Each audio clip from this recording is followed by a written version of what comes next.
Hey. Hi, I just got kicked out of the whole system. Sorry.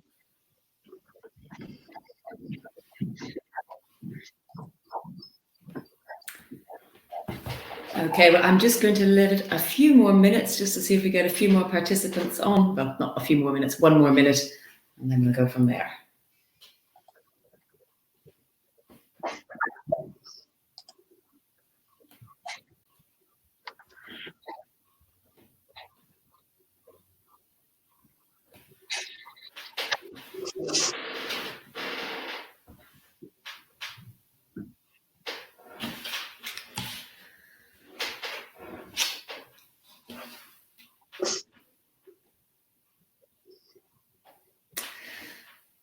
Okay, well, I think we're approaching 30 participants now logged in, so I think we have a very short time frame only, so we will get going. This session is session 4. It's Does Fire Discriminate?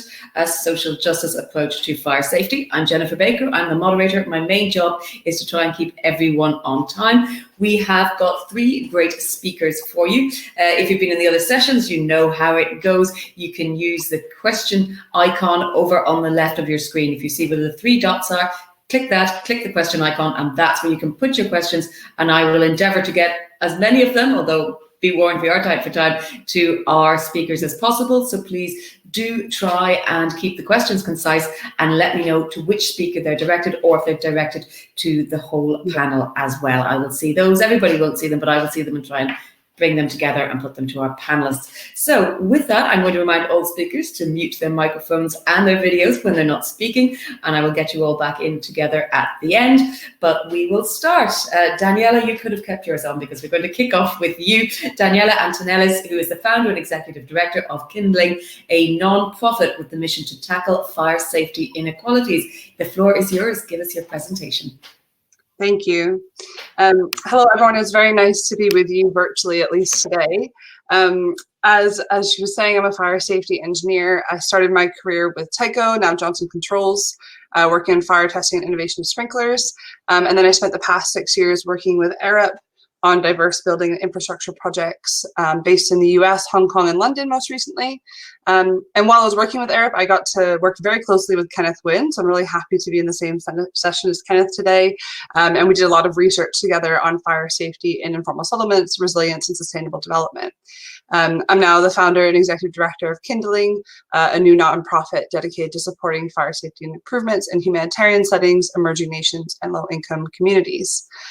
So I'm very excited to be at this session today, and I want to thank the European fire safety community for the opportunity to share some of my thoughts on fire safety inequality, a social justice issue. As the first presenter in the session, I'm going to try to frame the problem of fire safety inequality. And while I won't have time to share all my thoughts on what a social justice approach could look like for fire, I do want to mention that Kindling really exists to address this very issue. So I'm very eager to continue the discussion in the Q&A and following the event. So please do get in touch. So anyways, let's just get started. While there are considerable inconsistencies in data availability and reliability, see if this works. There we go. Global estimates of annual lives lost from fire are up to 300,000. And that actually means that up to 5 times more people die from fire than natural hazard-related disasters on average. According to the World Health Organization report in 2014, 2.5 times as many people die from fire each year than war-related injury. But when we talk about the impacts of fire, we mostly talk about deaths, injuries, and financial losses. So I want to ask, what are the true impacts of fire? The truth is we don't know. Fires can have considerable direct and indirect consequences, and there are complex interactions with other hazards, which we might see in post-earthquake fires, for example. When trying to consider fire impacts from a broader societal lens or perspective, I like to use the PESTLE framework. So you can see on the screen, there's 6 dots, P-E-S-T-L-E. P stands for political, E is economic, S is social, T is technological, L is legal, and E is environmental. So just to kind of illustrate some of the impacts of fire, I spent a few minutes writing out some different impacts on the screen. So you can see that has very diverse impacts. To call out a few examples, a fire can lead to reduced trust in leadership and institutions, loss of cultural assets, supply chain disruption, and even barriers to sustainable construction using timber, for example. In his keynote, MEP Brando shared that in the UK, the education of 90,000 children is interrupted each year from fire. That is a very powerful statistic. And while statistics and data can be scarce, it is very critical that we find ways to tell the story of fire impacts in a way that resonates with the general public and decision makers at all levels. That is really what it will take to motivate investments in fire safety at scale and to start to bring more social justice aspects into fire safety work in a very intentional way. So to illustrate this point, I want to talk about a specific fire that will be very familiar to everyone. Last year, the world watched in horror as the Notre Dame Cathedral in Paris burnt into flames. Personally, I stayed in the office for hours with my French colleague, staring at Twitter feeds and trying to piece together the events as they unfolded. I was upset because I knew what it felt like to stand inside that beautiful cathedral, but I couldn't even fathom how my friend and his nation felt as they were paralyzed by the fear of losing one of their greatest treasures. People from all over the world mourned this fire, and I think continue to do so, because there were significant cultural, religious, and economic losses. And within days, some of the wealthiest people in the world pledged $1 billion to help rebuild the cathedral. Since then, the government has decided to rebuild Notre Dame as it was before. And while the government continues to accept donations from the public to support this effort, French President Emmanuel Macron has assured the reconstruction is a top priority, indicating sufficient resources will be dedicated to its reconstruction, albeit there might be some pushbacks from the COVID impacts in the economy. For me, this raises a really important question, though. Was Notre Dame fire a disaster? And so I looked to the definition of a disaster, which is a disaster is a sudden or calamitous event that seriously disrupts the functioning of a community or society and causes human, material, and economic or environmental losses that exceed the community's or society's ability to cope using its own resources. Now, while it felt like the world stopped during this fire, it didn't directly disrupt many people's lives. And considering the government's commitment to rebuild the cathedral and capacity to raise funds from others for reconstruction, it could be argued that this fire was not a disaster. So when considering social justice in fire, perhaps a more salient question to ask then is who loses? This question relates directly to a person, community, organization's ability to cope, or in other words, their vulnerability. We know poor people are often more affected by fire, lose more when they are hit by a fire, and receive less support to cope and recover. We know that fire can keep people in poverty and that nothing undermines development like a disaster.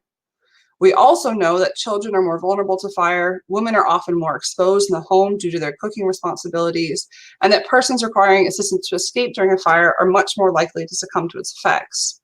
I doubt any of this is news to you. In fact, we've known about the connection between socioeconomic factors and fire for centuries. I call this fire safety inequality, or the unequal, disproportionate distribution of fire risk and fire consequences between groups of people in society or geographic areas. Fire safety inequality is caused by interrelated and often very systemic issues, such as poverty, political and social marginalization, systemic and historic racism, migration, displacement, and inequalities in education, housing, empowerment, employment, wealth, and representation. So how can we consider fire safety inequality in Fire Safe Europe's ambitious project to create the world's leading fire safety assessment for buildings? Firstly, I think clarity is needed on the intended scope of application for this assessment tool. And I was very happy to see kind of the scope being discussed in the last session. It's really important to say what this tool is not for. It's just as important as saying what it is for. So I want to think about this from a global perspective first. On a global scale, we can see that fire safety inequality certainly exists between countries. 95% of fire deaths occur in low and middle income countries, where death rates are nearly 6 times higher than in high income countries. Sorry, my slides are moving around a bit, apologies. Does that mean that the fire rating scheme should be globally applicable, including to low and middle income countries? Or is it only achievable for the assessment tool to be designed for high-income countries, or perhaps for countries with similar systems in place to regulate fire safety? Maybe the scope should be limited to just European countries at first. The drivers of fire risk are incredibly diverse around the world, and the assessment tool should be cognizant of local context, including governance systems and socioeconomic factors which shape fire safety. So to answer this question about scope, we need to consider what is achievable and what local drivers might motivate people to use the tool. Along the same lines, what types of buildings should this tool be intended for? Globally, 1 billion people live in informal settlements, and an additional 0.6 billion people live in other types of inadequate housing. Now, I want to say that the definition for inadequate housing does not directly address fire safety or even have a category that fire safety would fall directly under. So I think it's fair to say that more than 1.6 billion people live in homes that could be considered unsafe from fire.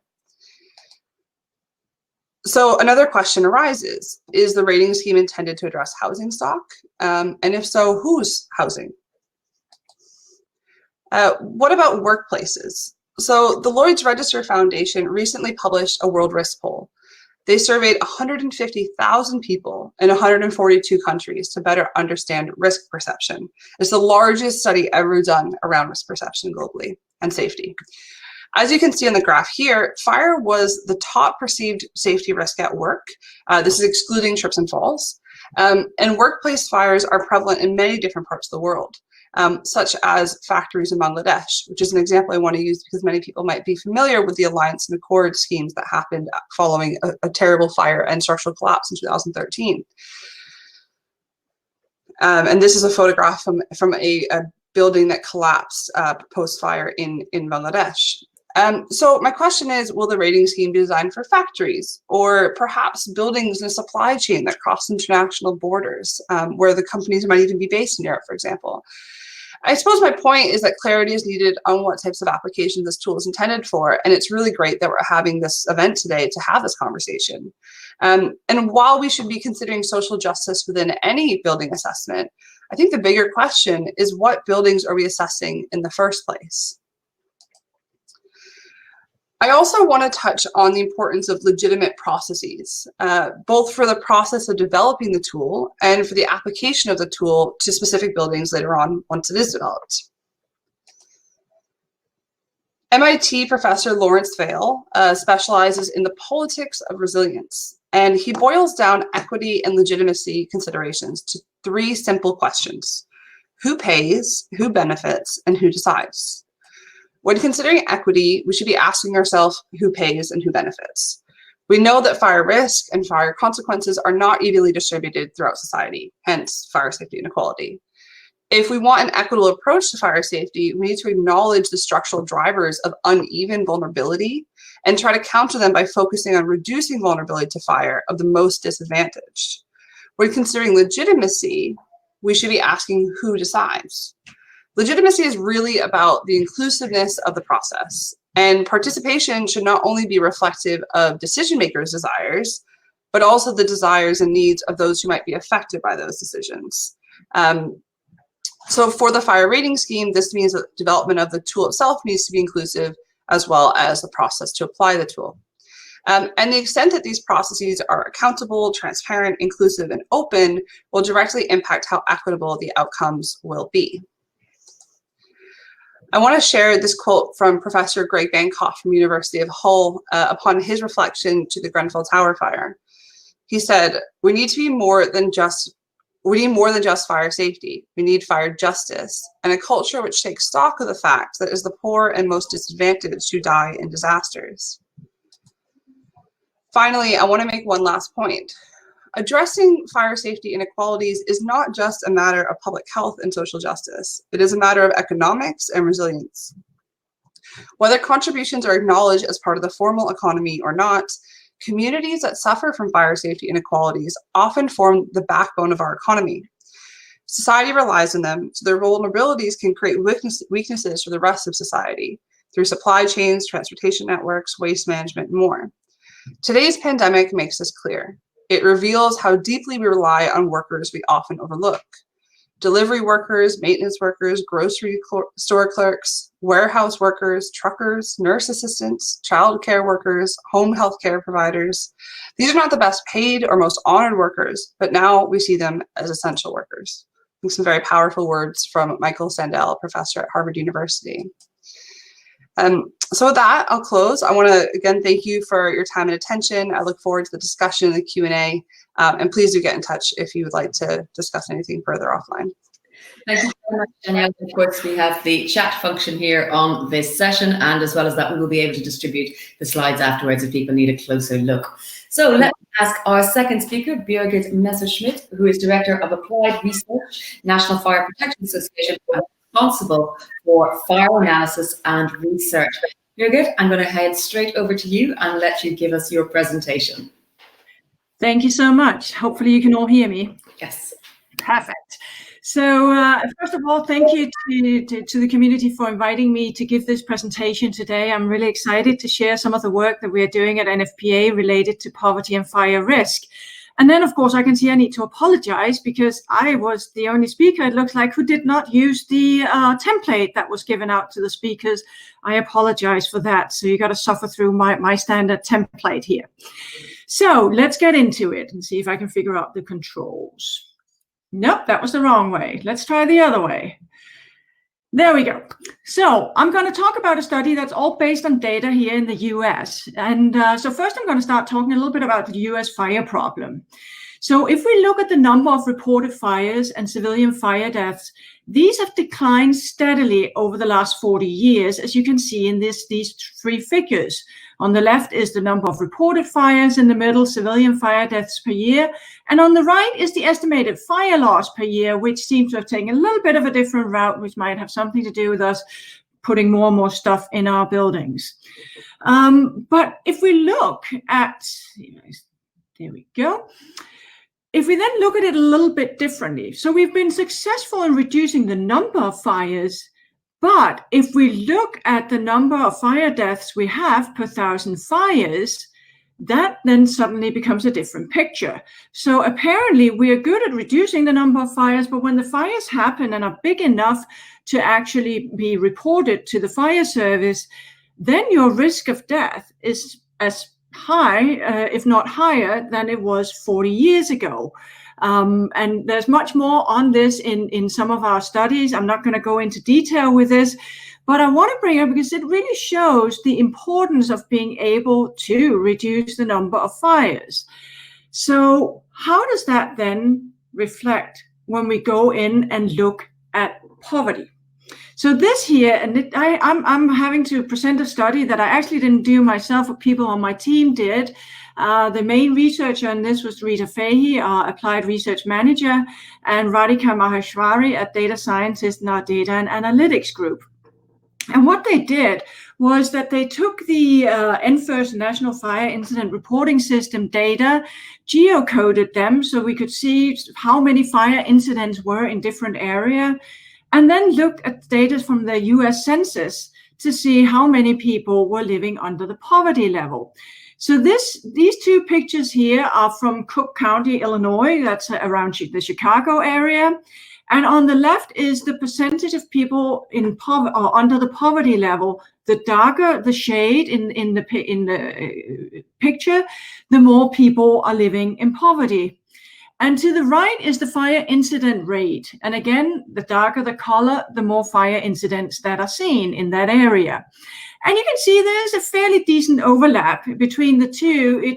Our researchers counted that to be as much as 46%, which I, as an engineer, said, oh, that's not really that much, 46%, but was corrected as saying, when it comes to things that's related to human behavior, this really is quite a significant impact between. So that shows the correlation between the poverty and the fire risk. Now, we also did another study where we were looking at fire death rates. So I can see the colors didn't come through on this. That's too bad. Well, so we were looking at how many people died in each state. We were looking at the data coming from the CDC on death, from death certificates. And we found that 10 of the states with the highest home fire death rates were Arkansas, Mississippi, Alaska, Kentucky, West Virginia, Oklahoma, Alabama, South Carolina, Missouri, and South Dakota. And that's on the left is the states and the census based on, oh God, what am I doing here? Let's see if I can get to the right slide. I think I can. Nope. We are, okay. And I can see my graphic is not coming through here very well. On the right-hand side, what I've done is I've marked, the right-hand side is the census data on people living below the poverty line in the US.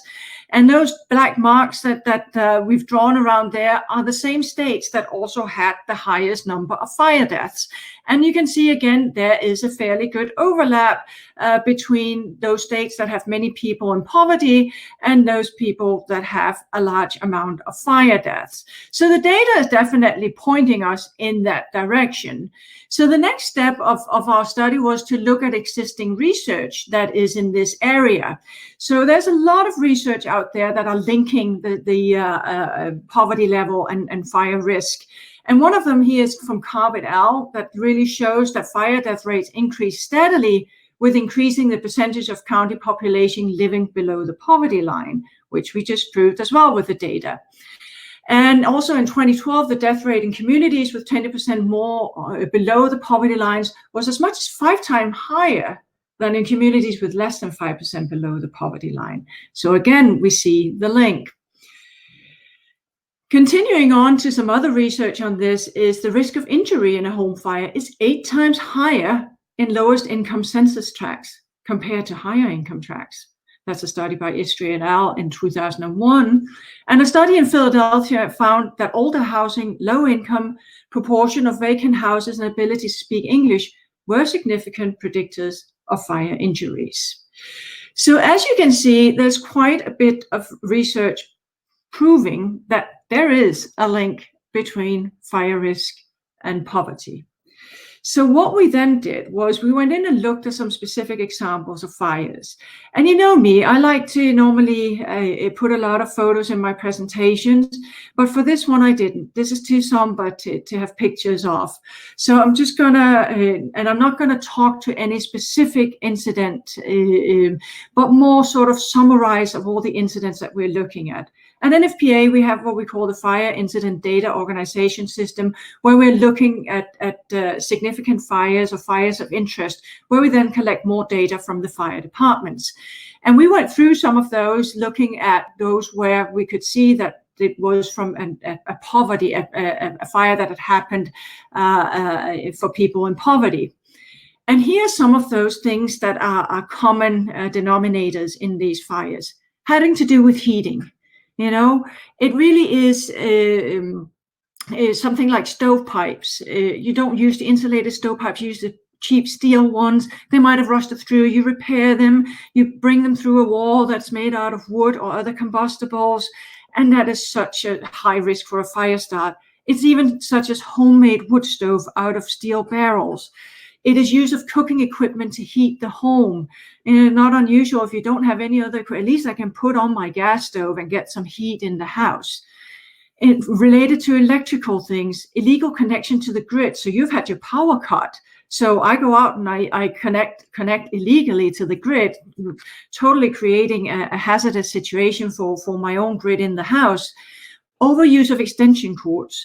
And again, another risk of the electrical shut off is use of candles and lanterns in your house in order to at least have some lights at night. These scenarios kept coming up again and again in the fires that we were looking at.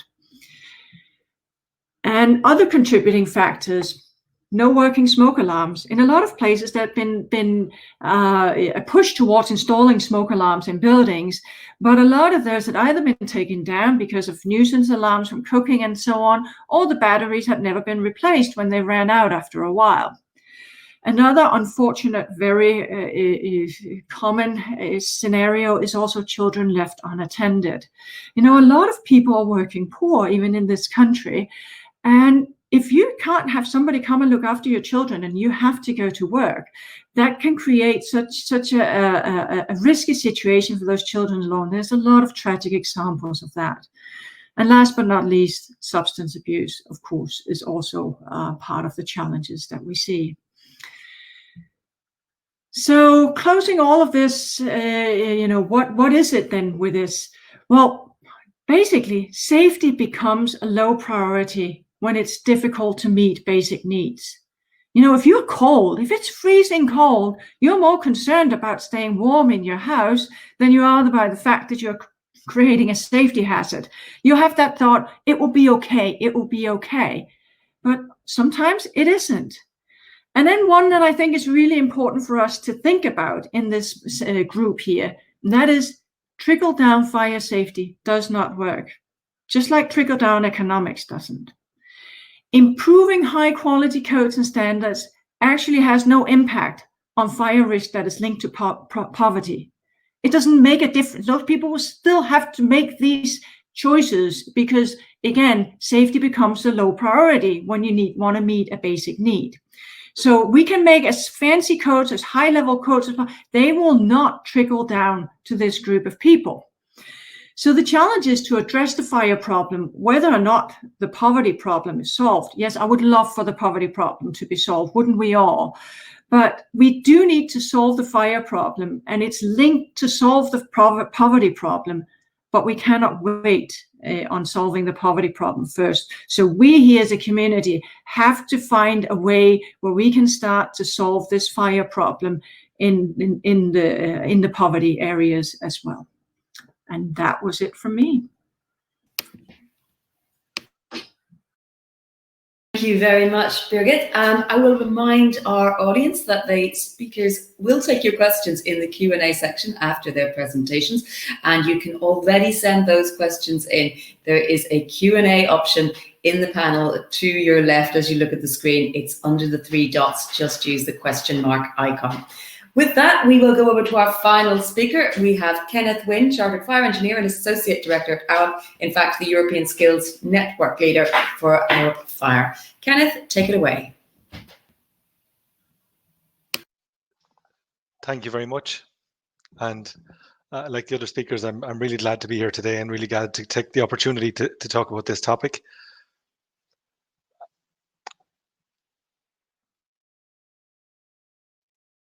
So I guess just firstly, in the first section of this talk, I'd like to give an overview of the reality of fire safety in informal settlements, touch on the scale and nature of these type of fires.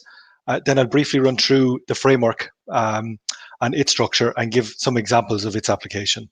And then finally give a brief summary, if you like, of our outlook beyond the actual framework.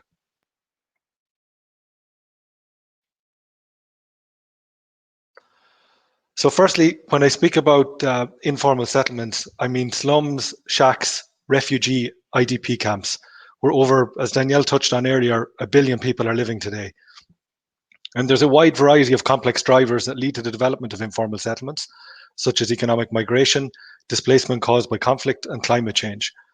And there are many constraints and compounding factors and risks within informal settlements. For example, the basic use of formal materials is often prohibited due to the legal restrictions on sites. And we know this from our work in Cox's Bazar and our research journey in South Africa. So unfortunately, this means that the legal framework for informal settlements often works directly against the most basic fire safety mitigation principles.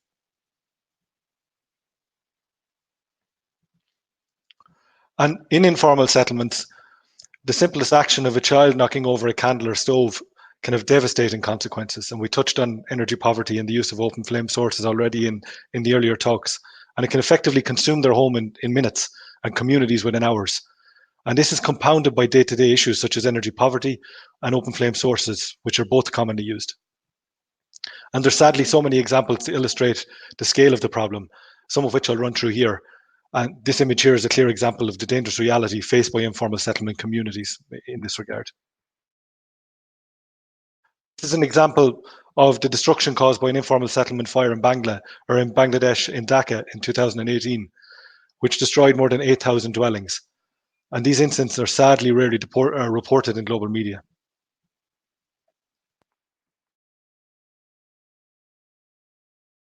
And here we see the aftermath of a fire in 2017 in Imizami Yetu in Cape Town. And this fire destroyed over 2,100 homes, leaving over 9,700 people homeless. And we were in Cape Town on our research journey when this fire occurred. But informal settlement fires are also a substantial issue here in the European Union, where in October 2019, a major campfire occurred in Samos Camp, Greece, and this fire left over 600 people homeless. And again, in Moria Camp, Lesbos, Greece, just on the 8th of September 2020, gone by. Here, 13,000 homes were destroyed in a shelter, initially designed for 3,000 occupants. Again, highlighting the impact of density and the scale of destruction caused by informal settlement fires. And this puts substantial pressure on communities already dealing with a multiple of day-to-day life safety risks.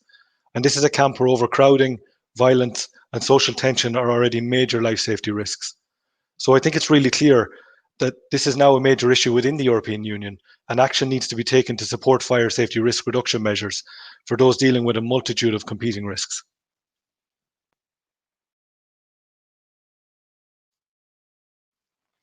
And informal settlements, those lucky enough to escape these fires are forced to scramble to rebuild their lives, whatever material is available, again and again. Livelihoods are lost, but more importantly, lives are lost, and we see mothers, fathers, and children commonly affected. But improvements can be made, and this is where we effectively started our journey.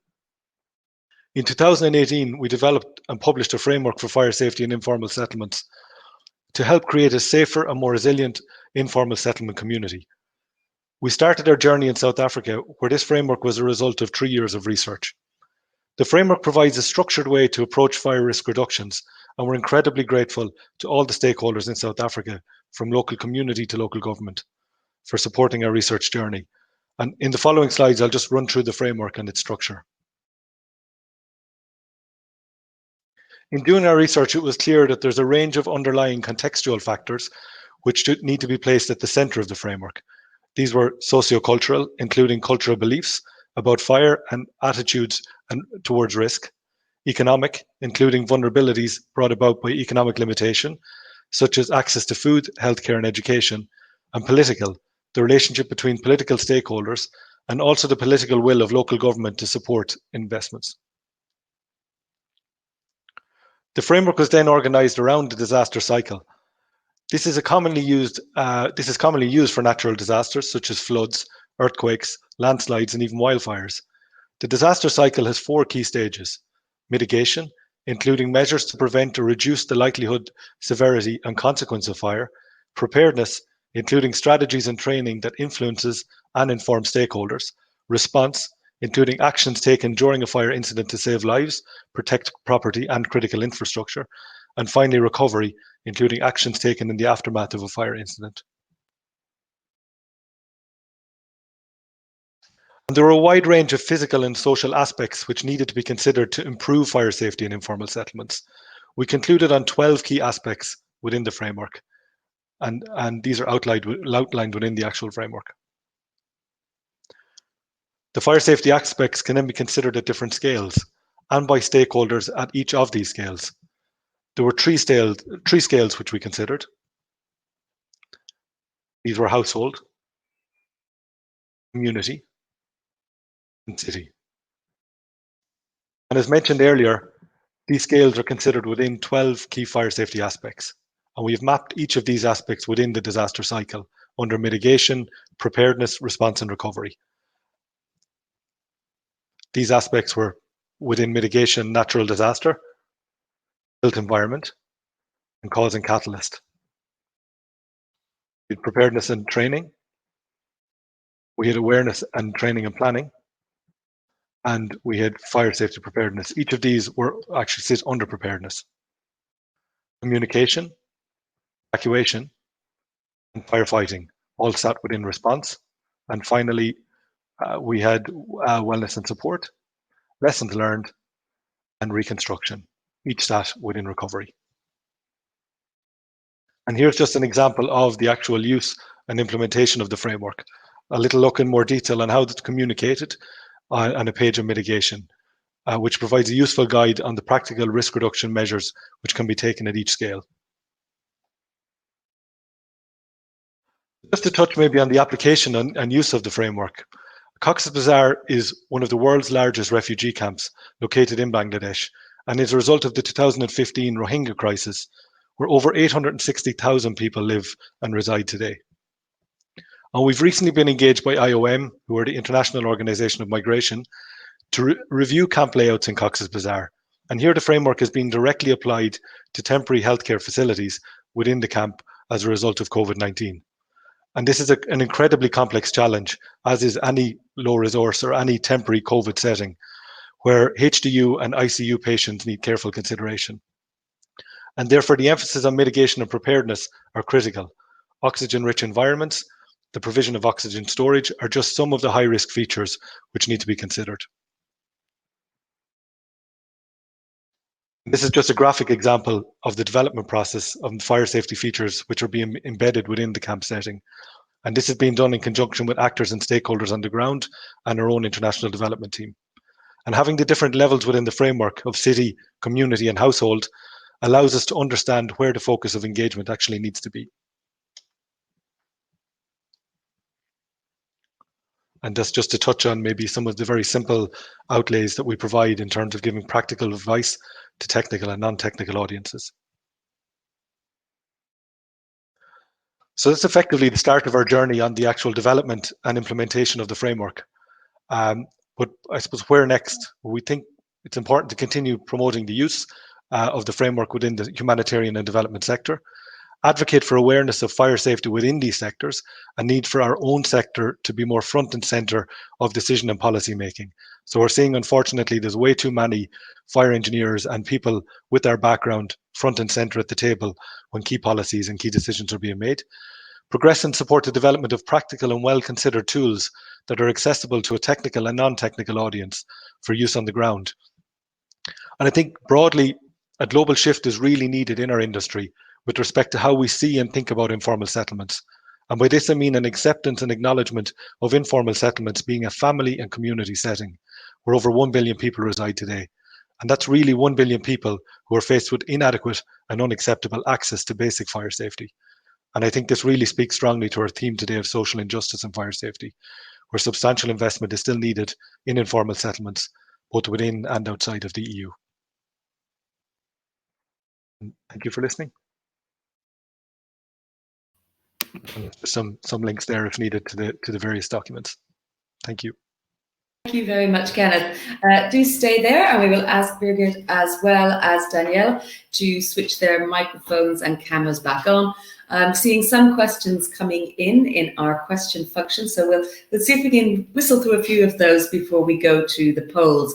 Birgit, I think you may have tried to answer this in chat, but I'll give you the opportunity to answer a little bit more fully for all our audience. You showed a correlation between poverty centres and the number of fires. Wouldn't you find a similar level of correlation simply between population density and the number of fires? That question from Professor Ed Gallia. Thanks, Ed. Yes, of course, you would find a link between number of fires and population density, but we did find the stronger connection with poverty as well. So we could see that there was that additional impact of poverty. So we would have loved to have done this also in a more rural area, but because the number of incidents becomes so low, it's more difficult to make that differentiation in the poverty level as well. So we wish we could have done that. Hope that answers the question. Okay, we see another question here related to a fire safety initiative for Africa. Kenneth, I don't know whether you might be wanting to tackle this one, or Daniela. I think one of the problems here is developing where there's lack of safety expert advising the governments. Is there a facility to transfer knowledge between developing and developed countries? I think if you can address where you think synergies might be able to advise on best practice would be good. Yeah, I think it was touched on earlier by Brigitte on trickle down. I like the term trickle down fire safety and trickle down economics. So I think it's a really relevant point. So, we found on our own research journey that, yes, there was a baseline of fire safety guidance that was very relevant to the built environment. I suppose in the context of informal settlements, it just simply wasn't appropriate to apply that type of guidance document, if you like, to that particular setting or context, because it really didn't fit in so many different ways. But there's equally the point on probably the use of that type of guidance and the application of that guidance in a lot of historical stock, which is of poor quality or just simply doesn't have the basic fire safety upkeep to meet that level of compliance. So I suppose that's one kind of obvious issue, I think, on the ground. When it comes to the actual development of codes and documents, yeah, I mean, in the context of my own experience in Africa, and it would probably be more pointed towards South Africa, you know, we see that there is a basic level of design guidance in place, but again, it's for the built environment. But I would like to get a better lens on the continent in terms of where the actual design guidance is, how robust it is, and I guess what backdrop it comes from. I know even here in Ireland, our guidance and our design guidance is often broadly written off the back of UK guidance, and often a lot of things is mistranslated. So I wouldn't be able to give an overarching view on Africa as a continent, but certainly that would be my view from experience in South Africa in particular.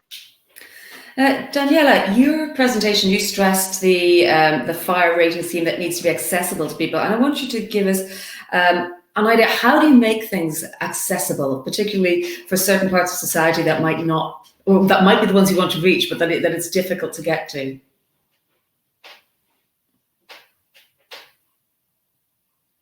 I think you're muted. It will take a second or two to switch on. There's a little bit of a time lag.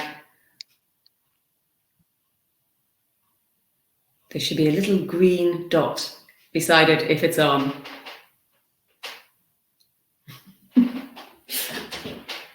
You have to click straight on the. Yeah, it's a bit of a tricky little button, that one. In the meantime, then Birgit, let me ask you then. Oh, Danielle, how can we hear you? Hi. Can you hear me yes, now? we can hear you. Great, great. Yes, the question was.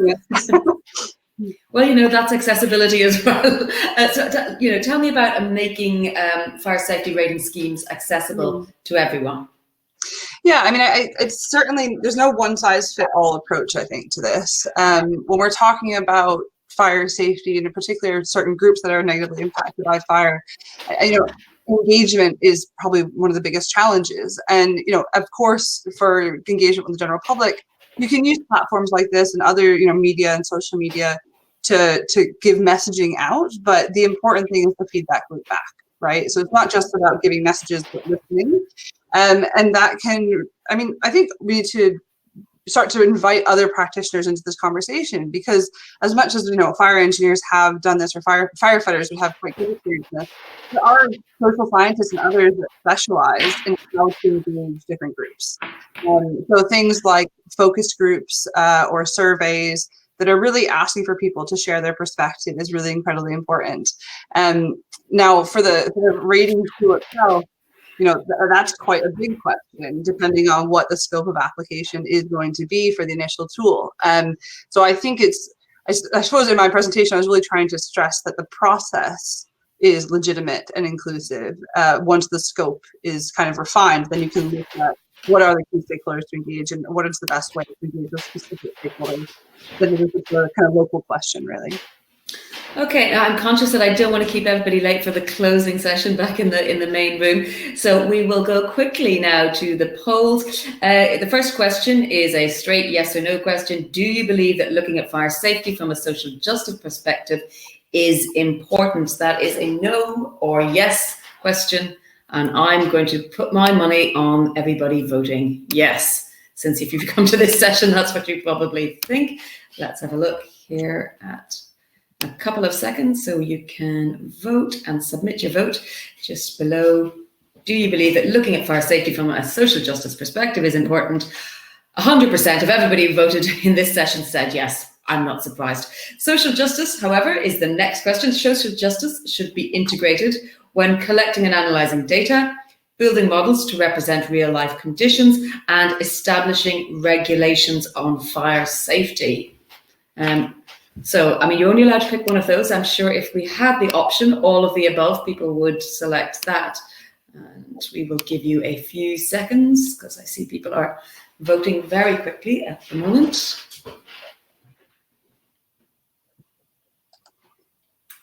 Okay, it's collecting and analysing data is where social justice should be most integrated, according to people in the room, but there isn't a lot in it. The other two options of building models to represent real life and establishing regulations both got quite a lot of votes there as well. Now, our last question has got the most options, and we're going specifically when collecting data for fire safety in buildings, we must integrate social justice aspects by collecting data on age, nationality, education, mental ability, physical ability, income, race, occupation status, or other, which is a very vague term there. And you can specify in the conversation box if you want to click that.